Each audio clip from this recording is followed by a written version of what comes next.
Hi. I just wanted to leave a message for Dr. Paul Patel. And my wife works at one of the hospitals in Buffalo, New York. And I just wanted to let you know that we have a bunch of people here that have coronavirus, but they're not putting it on the New York State or the CDC website. There's a bunch of people that have tested negative and a bunch of people have tested positive for coronavirus in Buffalo, specifically Amherst, New York, and North Tonawanda, New York. But the news is not covering it here. Um, and my wife and her coworkers are treating people and testing people for coronavirus at DeGraff and Millard Fillmore. Um, I just thought you should know, and hopefully the word could be spread. Hello, welcome to today's video. I'm going to prove beyond a shadow of a doubt that the New York State government and the CDC is lying to the American people. There are more confirmed and suspected cases than they are letting you know. I can tell you this because my family is firsthand treating patients that are confirmed to have the Wuhan coronavirus, otherwise known as COVID-19. Yes, that's right, my family is treating patients in New York State, but the CDC in New York State is lying to you. This is a dishonor to my brave family members risking their lives to help the American public. This is data taken directly from a New York State website. They are claiming that there is only 7 people currently in New York City tested for coronavirus and all are negative. But why are they lying to you, the American people? We deserve the truth. We deserve to be able to protect our families and live a healthy, happy life in freedom. They're lying to you over money. It's that simple. Greed. New York City alone would have to spend over $1 million a day implementing the necessary protocols to protect the public from the Wuhan coronavirus. Officials in Western New York, where I live, have even said on their own Facebook page that they will no longer confirm or deny suspected coronavirus cases here in New York State.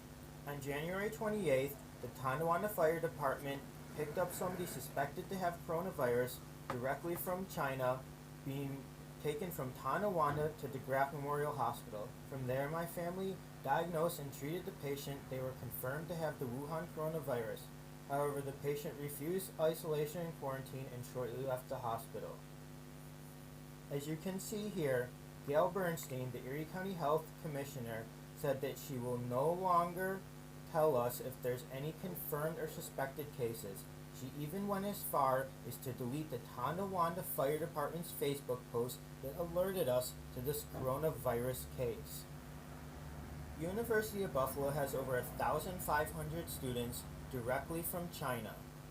Almost all of them flew back from Hubei, Wuhan, and other similar places directly to Buffalo in the first and second week of January. University of Buffalo lied to the public and said that they were placed on certain flights and they were screened at the airports. However, screening did not start until a month after January 7th when the students returned. Many of those students sadly had to go to DeGraff and Millard Fillmore and were suspected and also confirmed to have the Wuhan coronavirus. Even doctors passing the border of Niagara Falls in Canada, which is directly across from Buffalo, has said there is no protocols at the border, and one doctor was severely sick, and still, the border agents at the airport did not care. He easily got through. Citizens coming directly from Wuhan, China, and they're mad that they're coming from Wuhan to Buffalo, and the CDC refuses to test them.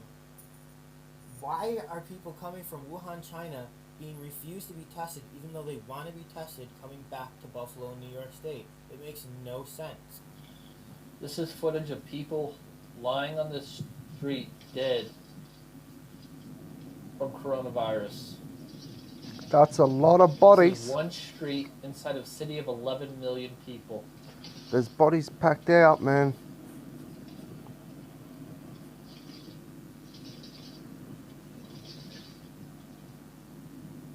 The dead had just been put outside the door. Wow. I want to count the amount of people there actually are in that video. Counting 1, 2, 3, 4, 5, 6, 7, 8.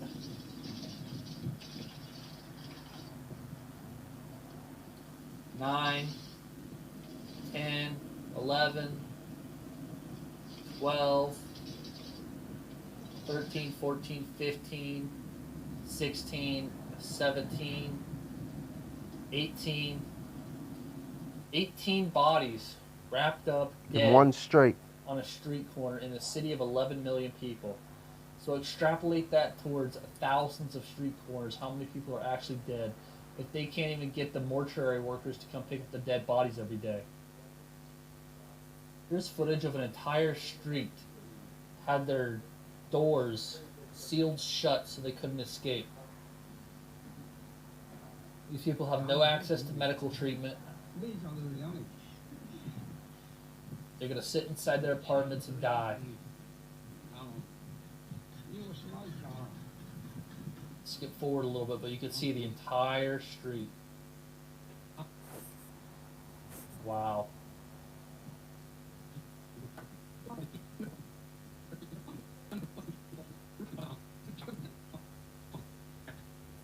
And China wants us to believe these official garbage numbers.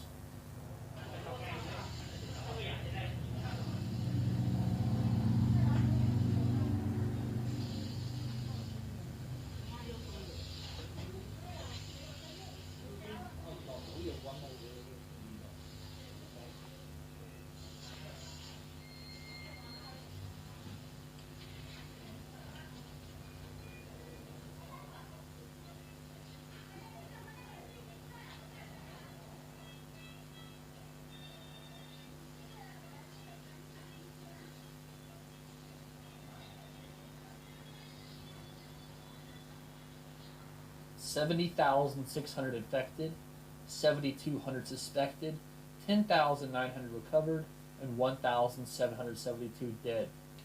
I think the numbers are more like over 1 million infected and over 100,000 dead. I don't believe those numbers whatsoever. And Senator Cotton says China is refusing to hand over evidence about the Wuhan biolab.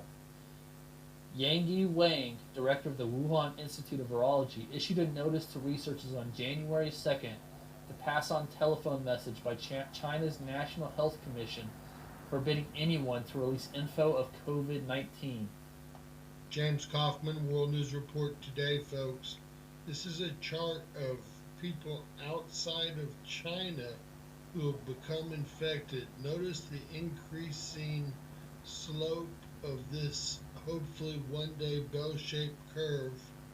Folks, it looks like we have about 1,000 infections confirmed outside of China, but the line is almost pointed straight up day after day.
Meanwhile, the novel coronavirus triggered shutdown in China has sparked fears of a drug shortage in India. This is the lockdown has impacted the production and import of raw materials of active ingredients that are used in making medicines. Now, according to a report by the Federation of the Indian Chamber of Commerce and Industry, 70% of India's bulk and intermediary drugs came from China.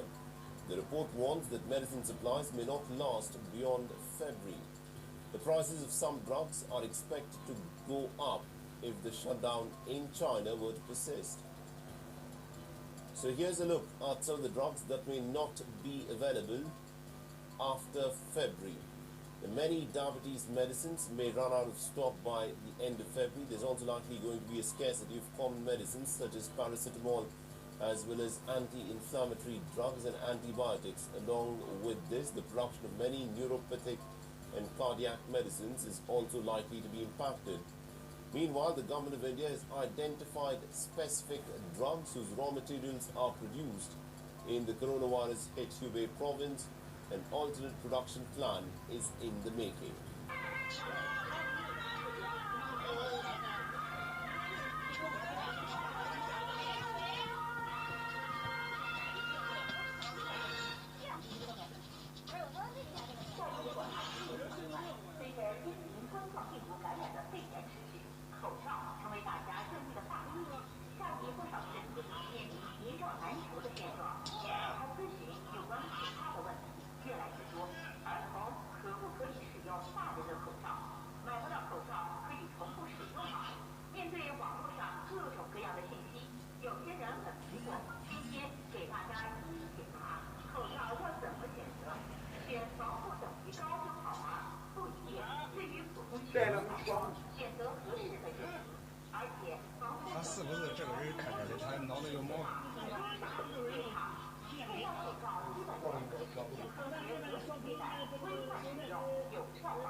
Dear God.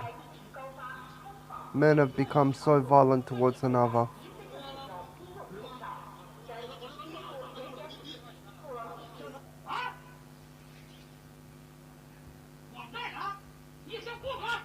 Ties him to a post. I mean, seriously? Seriously?